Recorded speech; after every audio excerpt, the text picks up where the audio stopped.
Hi. Hi, Elon. How are you? Good. How are you? Pretty good. Pretty good. Thank you so much for being here. And by here, I mean Sure. Electronically. electronically. My bits are there. And where are you right now? I'm at the Tesla Giga Texas factory that we're about to complete. So yeah, what you see behind me is the factory basically. We have the office space and the factory kind of together. So I think this is kind of important that we don't have ivory tower management or engineering, and that the management and engineering is as close to the factory as possible. So yeah, so you can see what's going on in the factory and stay grounded. All right, well, I'm in the ivory tower here in front of a lot of CEOs and a live audience here in Washington, D.C. And we are also joined by lots of people all over the internet. We are streaming this to WSJ.com, Twitter, and YouTube. So we have a very brief amount of time, only 30 minutes, but I'm very excited to talk about a wide range of things. I want to start with talking about our world, the world we currently live in. Then I want to move to the future of the world, and then talk a little bit about your world. And so we'll start right here in Washington, D.C., where everyone is talking about the infrastructure plan and the bill. And I wanted to ask you, say tomorrow you get a phone call from Joe Biden, and he says... I think that's unlikely, but sure. Okay. You know, he just gives you a call, and he says, you know, I haven't been talking a lot about Tesla lately, but, you know, what do you need from this bill? What are your needs? What do you answer him? Well, to be totally frank, I don't know if at least no one at Tesla has actually brought up whether they care about this bill or not. I think if this bill happened or didn't happen, I don't know. We don't think about it at all, really. Okay. It might be better. Honestly, it might be better if the bill doesn't pass, because we've spent so much money. You know, it's like the federal budget deficit is insane. You know, it's like $3 trillion. Federal expenditures are $7 trillion. Federal revenue is $4 trillion. That's a $3 trillion difference in. If this was a company, it'd be a $3 trillion loss. So I don't know if we should be adding to that loss. That seems pretty crazy. Something's got to give. You can't just spend $3 trillion more than you own every year and expect, you know, don't expect something bad to happen. I think, you know, this is not good. Well, Mitch McConnell's actually saying... In fact, if I may elaborate on that, the deficit is more than $3 trillion when you look at the future obligations. So it's $7 trillion of current expenditures, but it's much more than that if you look at future obligations for Social Security, Medicare, and so forth. So we're running this incredible deficit. Something's got to give. I don't know. This can't keep going. Well, Mitch McConnell said something similar. That it wasn't too, not as extreme as you. But okay, so let's say his follow-up question is, okay, Elon, you don't think we need to spend anything on the infrastructure? If he says to you, what is the biggest improvement we can make to the U.S. infrastructure? What do you say? I think we generally could have better airports, better highways, and you know, I think that especially in cities that are congested, we've got to do something to deal with the extreme traffic, which I think is some combination of double-deckering freeways and building tunnels. But if we don't do something, we will be stuck in traffic for forever. And as autonomous vehicles come to the fore, and it's easier to drive without going through the pain of having to drive yourself, which is absolutely coming, and will be one of the biggest transformations ever in human civilization. There will be more cars on the road, and the traffic will get much worse. And so we really need to do some combination of tunnels and or like I said, double-deckering freeways, I'm not a big believer in flying cars. They're basically helicopters with wheels, and people don't want the skies to be swarming with helicopters. So it's tunnels and double-deckering freeways. We don't have a traffic problem in suburbs. We have a traffic problem on freeways because they were just too small and did not anticipate the size of the urban environments that we currently experience. So, yeah, but I don't see a strong effort in this direction. Well, I want to come back to autonomous vehicles, but want to just stay a little bit more on the role of government. You said at this conference actually a year ago that you think government should really just be hands-off when it comes to innovation. Though with this bill, there is a lot of support for EVs, and it could be the biggest change that we've seen throughout the country in terms of the infrastructure of EVs, and it helps Tesla. What do you think the role of government should be? I think the role of government should be that of like a referee, and you know, like, but not a player on the field.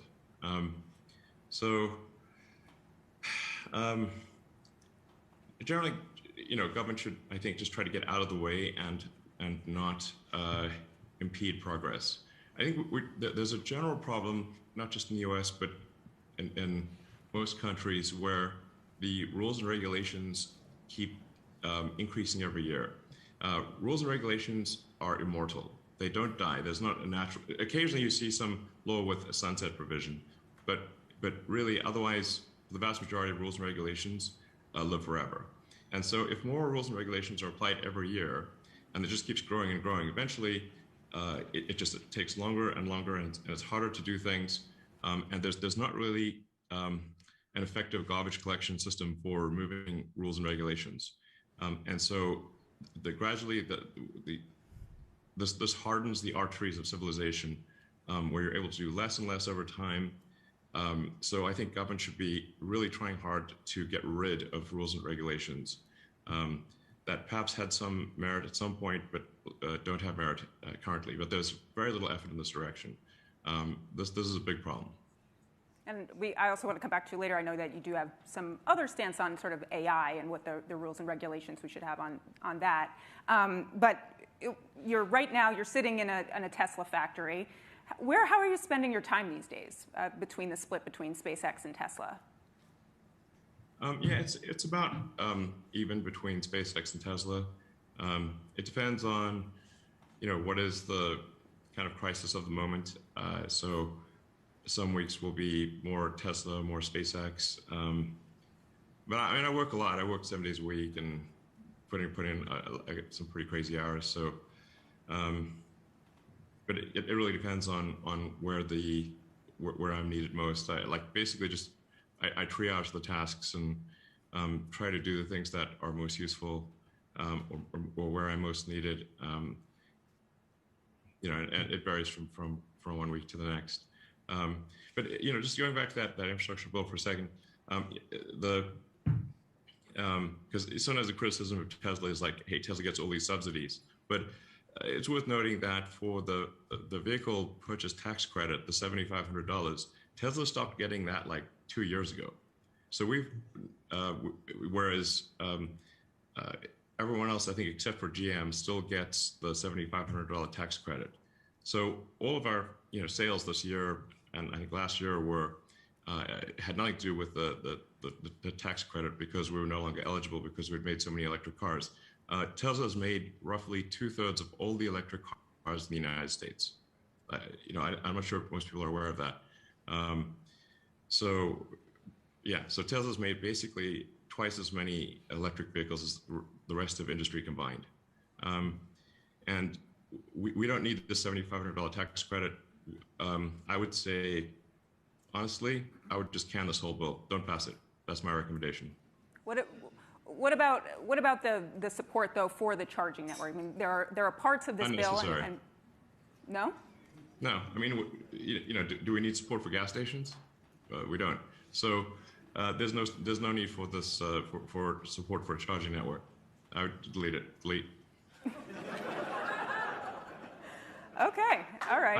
I'm literally saying get rid of all subsidies. But also for oil and gas. if you think about also how this affects your competitors, does that impact how some of your view on this? I mean, maybe they need it. I don't know. But I think just generally, I'm in favor of deleting subsidies.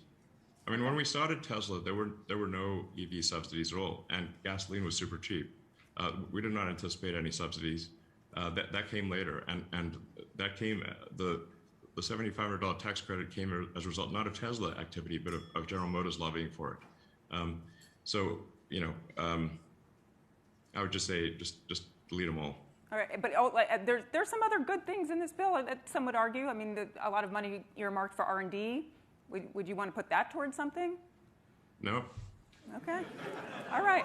We're going to move on from the bill because I think we get what you're saying on it. In general, we should just, if we don't cut government spending, something really bad's going to happen. This is crazy. Our spending is so far in excess of revenue, it's insane. Like you could zero out all billionaires in the country. There's all this like anti-billionaire BS. If you zeroed out all the billionaires, you still wouldn't solve the deficit. All right, I'll ask you another question around the billionaire BS. Say tomorrow we've talked. You get the phone call from President Biden. Next day, actually, we decide we elect you to Congress. Somehow this happens. You're now working on tax bills. You're working on tax policy. How do you tax someone like you? How do you tax billionaires? I mean, first of all, I pay a lot of tax. I mean, my marginal tax rate is like 53%. So that's not trivial. And then obviously there's like, asset-based taxes, the sales tax, and everything else. There's also the estate tax. And generally, I think the estate tax is a good tax. Like if you think of assets beyond a certain level that are far beyond, let's say, somebody's ability to consume, then at a certain point, really what you're doing is capital allocation. So it's not money for personal expenditures. What you're doing is capital allocation. And it does not make sense to take the job of capital allocation away from people who have demonstrated great skill in capital allocation and give it to an entity that has demonstrated very poor skill in capital allocation, which is the government. I mean, you can think of the government essentially as a corporation in the limit. The government is simply the biggest corporation with a monopoly on violence, and where you have no recourse. So how much money do you want to give that entity? Could you explain the last part quickly, and then I want to move on to some product stuff. Sure. I mean, I can talk for a bit longer if you'd like than the half an hour. If you're worried about getting through other questions. I hear we have nobody else joining us at this conference. Yeah, I mean, government is a corporation in the limit. So it is the most corporate thing. It is maximum corporation, but it's also a monopoly, and also is the only one that's allowed legally to do violence. So why would you want to give a corporation with no competition that can't even really go bankrupt more money? Now, it's not as though I think the government shouldn't exist or that there are not good things that the government can do or things that are necessary for the government to do. For example, science programs where we send a probe to Mars, and the value of that is it's a small amount of value for all citizens, but it would be inefficient to sort of go and collect $10 from every citizen for a Mars probe, and so therefore it's better to have the government do something like that, like a heavy science program, rather than try to collect small amounts of money from everyone. So I'm not somebody who's sort of an extreme libertarian and thinks the government should not do anything. I just think we should minimize what the government does, because the government's efficiency at spending is just going to be lower than a competitive commercial company, but by a lot. If you look at, say, East Germany versus West Germany, or North Korea versus South Korea, and you look at the GDP per capita of East and West Germany or North and South Korea. The difference is gigantic. And that's just the difference between East and West Germany. It's like a random line was drawn, basically depending on where the Red Army was and where the Allied troops were. And East Germany's productivity was like at least 5 times worse than West Germany. And it's not like West Germany was like some bastion of capitalism. They were quite socialist, really. So there may be as much as an order of magnitude difference between the efficiency of a competitive private company versus the government. I'm going to shift away from government, come back to your world. Just thinking about sort of how you juggle Tesla and SpaceX, and you've said along the way that the workload at Tesla is quite a lot. Have you? And I know now you could regain the chairman position. Have you thought about that? Have you thought about that? Have you thought about your sort of your title and your position there right now? I mean, it's interesting that these titles. You know that there's actually only three titles that actually mean anything for a corporation. It's president, secretary, and treasurer, and technically they could be the same person. And all these other titles are just basically made up. So CEO is a made-up title, CFO is a made-up title, general counsel, made-up title, don't mean anything. That's a nice. I think a room of CEOs are how we feel about that. Yep. It was like obviously just somebody's marketing experiment. So I guess I'll be more direct. I mean, are you considering stepping down as CEO? Would you transfer, be chairman, and think about being chief product officer? I mean, since CEO title doesn't matter anyway. I changed my title to Techno King. And by the way, this is a formal SEC filing. I'm legally whatever Techno King. I just did that as kind of like a joke because just to show that these titles don't mean a lot. You can see what is actually legally necessary if you fill out the form for creating a C corp, and then you see it's president, treasurer, and secretary. You need a director too, but that's basically it. And then all these other chief whatever officer are basically just made up. Is the Tesla bot in the running for any of these titles? Not yet. It's maybe in the future. But speaking of the Tesla bot, I know you've talked about the importance of creating this bot for the future of AI. Tell me a little bit about where you're at with this project and what we can expect in the next coming months.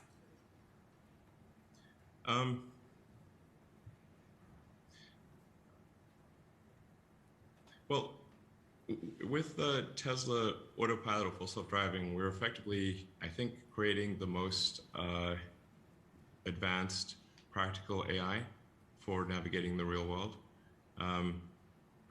And you can also think of Tesla as like the world's biggest robot company, or semi-sentient robot company.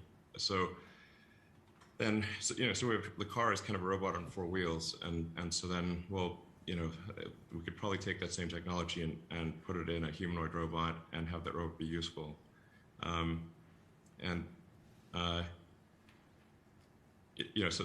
essentially, to have the humanoid part, we need to develop some custom actuators and sensors, and then essentially use the Tesla full self-driving or autopilot, or just generally speaking, real-world navigation AI in the humanoid robot. And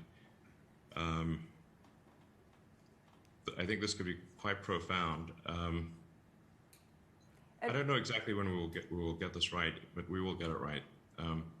And you've said also that it will solve some labor issues. I mean, what are some things that you envision this bot doing? Well, it has the potential to be a generalized substitute for human labor over time. And the economy, the foundation of the economy is labor. Capital equipment is essentially distilled labor.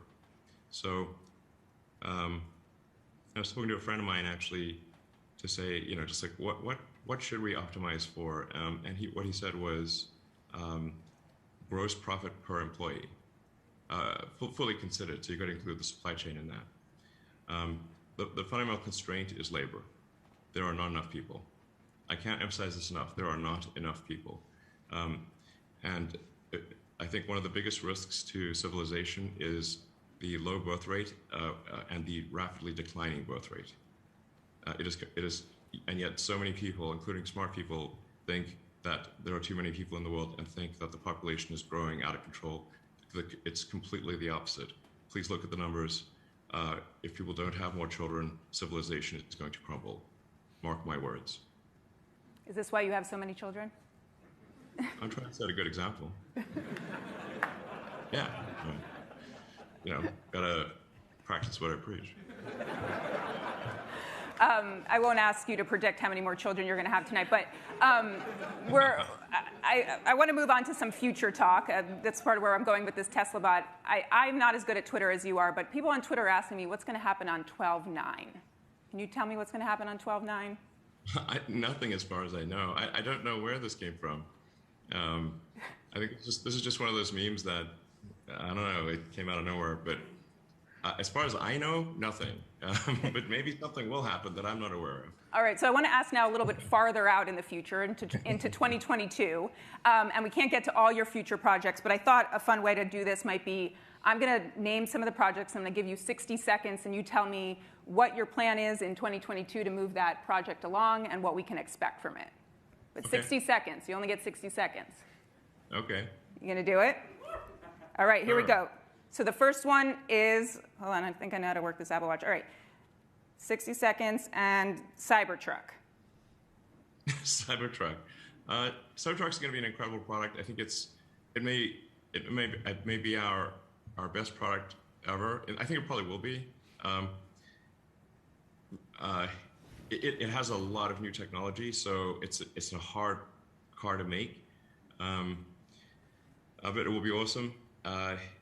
And I think I've said before that we're aiming for volume production in 2023, and I will provide a more detailed product update at the Tesla earnings call early next year.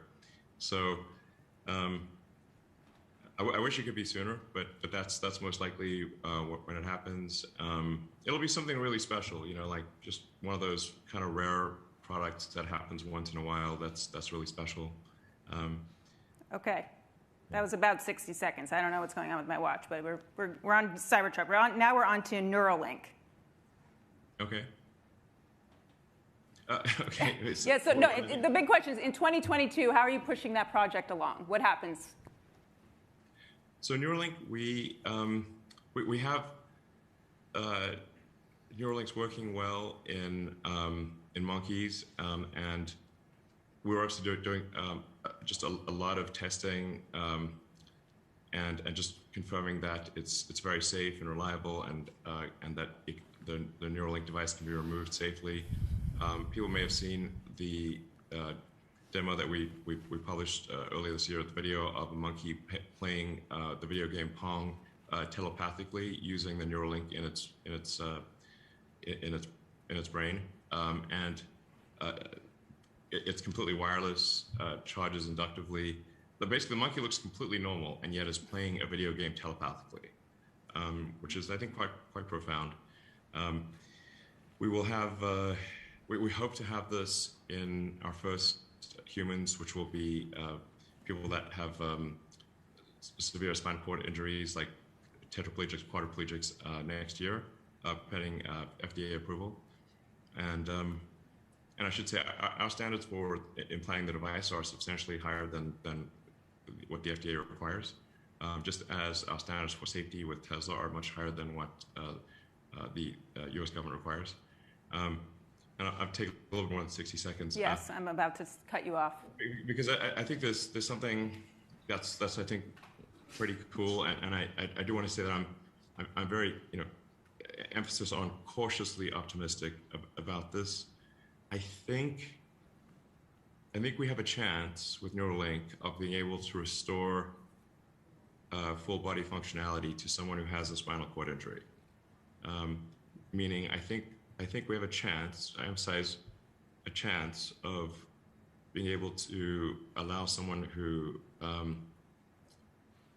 cannot walk or use their arms to be able to walk again, okay. naturally. Okay, I'm not going to cut that. I can't really cut you off when you're talking about that. So it's a super big deal, yeah. and I don't want to raise hopes unreasonably, but I'm increasingly convinced that this can be done. All right, so the last one is Starship. Sure. Because there's a lot happening in 2022 on Starship, right? Yes. Man, Starship is a hard project. This is the biggest rocket ever made. It will have a thrust and mass double that of a Saturn V, which is the largest rocket to reach orbit, and is intended to be fully and rapidly reusable. This is a profound, if we are successful with this, which I think we will be, but I don't know if we'll be there in 2022. I hope so. This is a profound revolution in access to orbit. There has never been a fully reusable orbital launch vehicle. This is the holy grail of space technology. It is the fundamental breakthrough that is necessary for humanity to become a spacefaring civilization.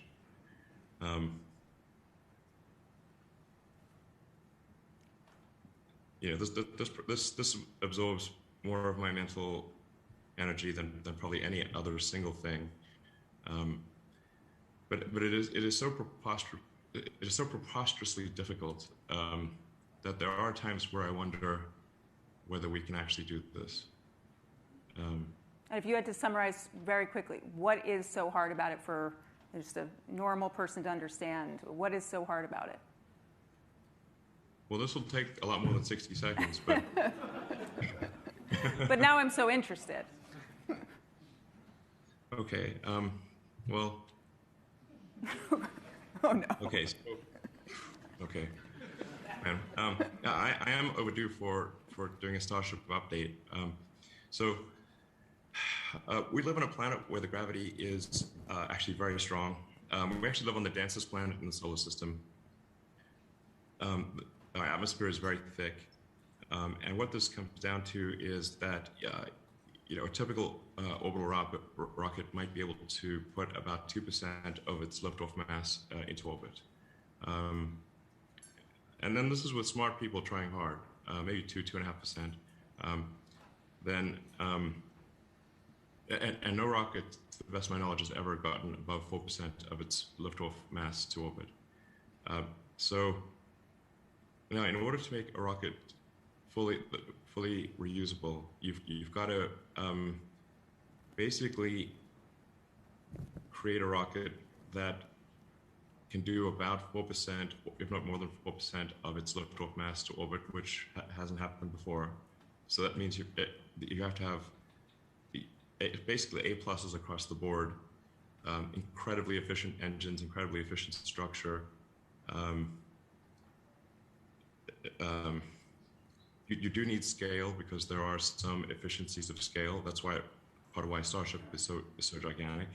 Because, for example, the brain of the rocket really weighs about the same if it's a small rocket or a big rocket. So with a big rocket, you get to have the avionics be basically round down to 0% or be inconsequential in the mass of the vehicle. Then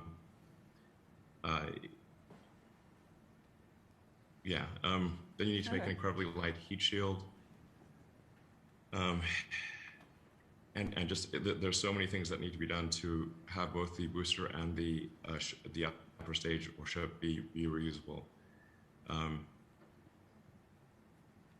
Insanely difficult. It's not like many super smart people have tried to do this before and no one has succeeded. And most of the time they've just given up partway through.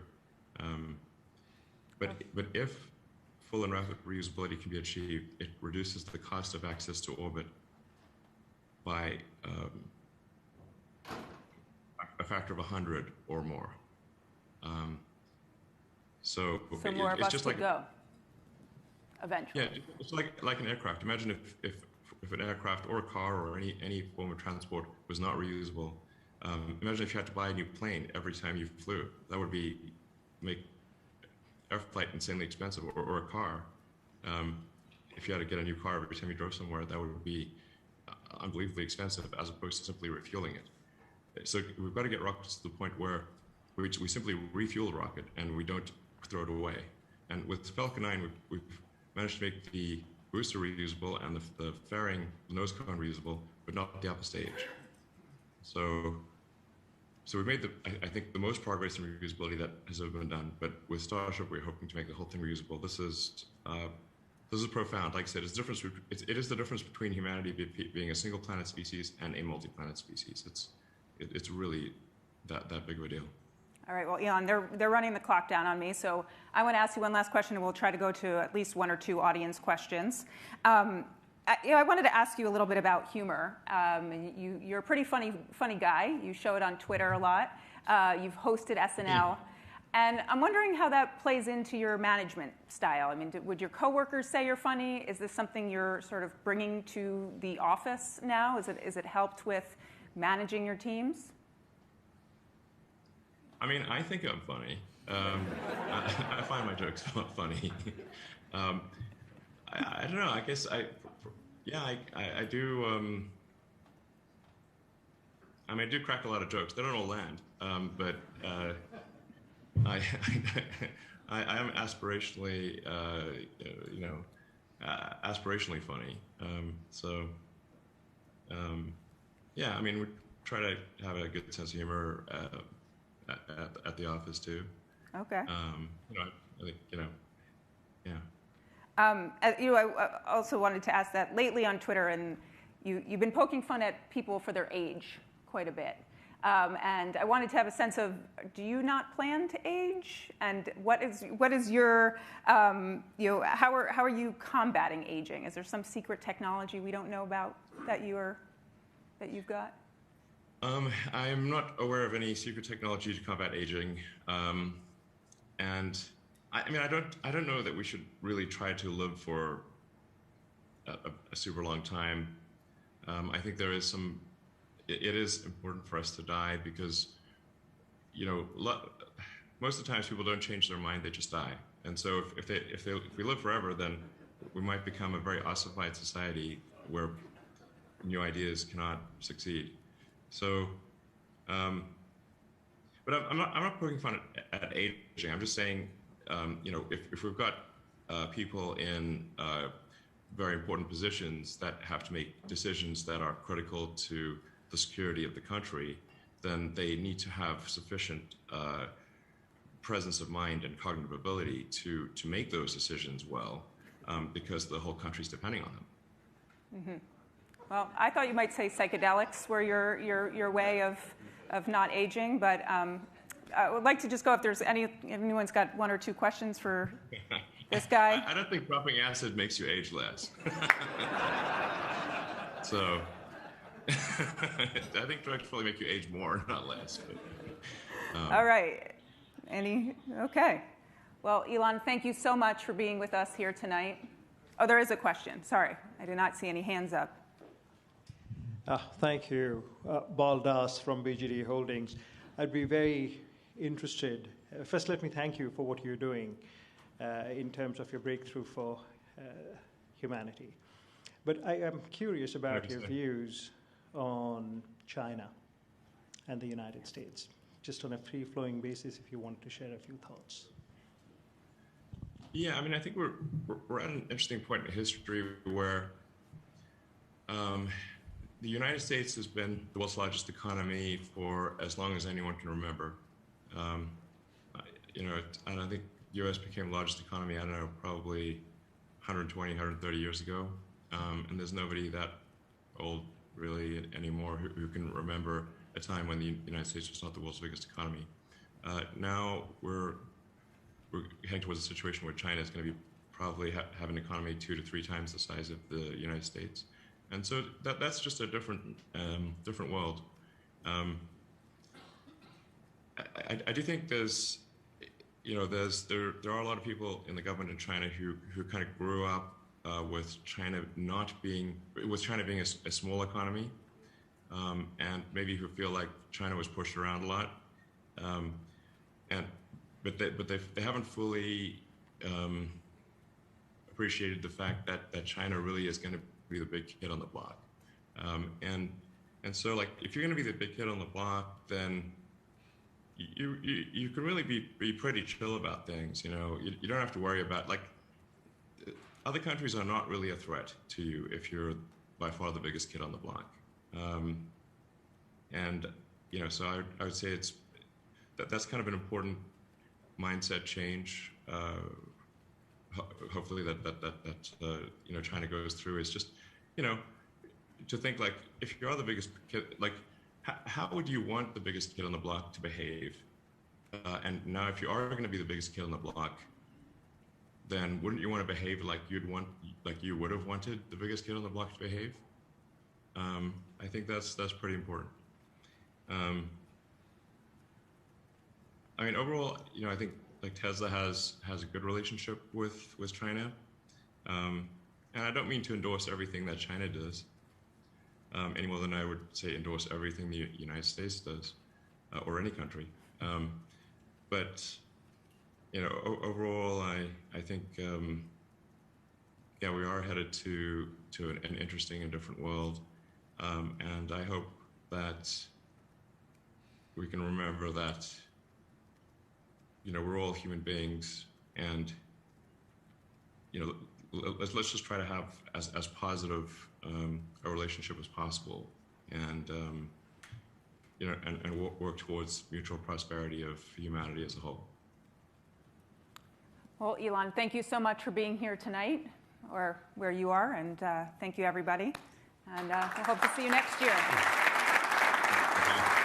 Back to Thoreau.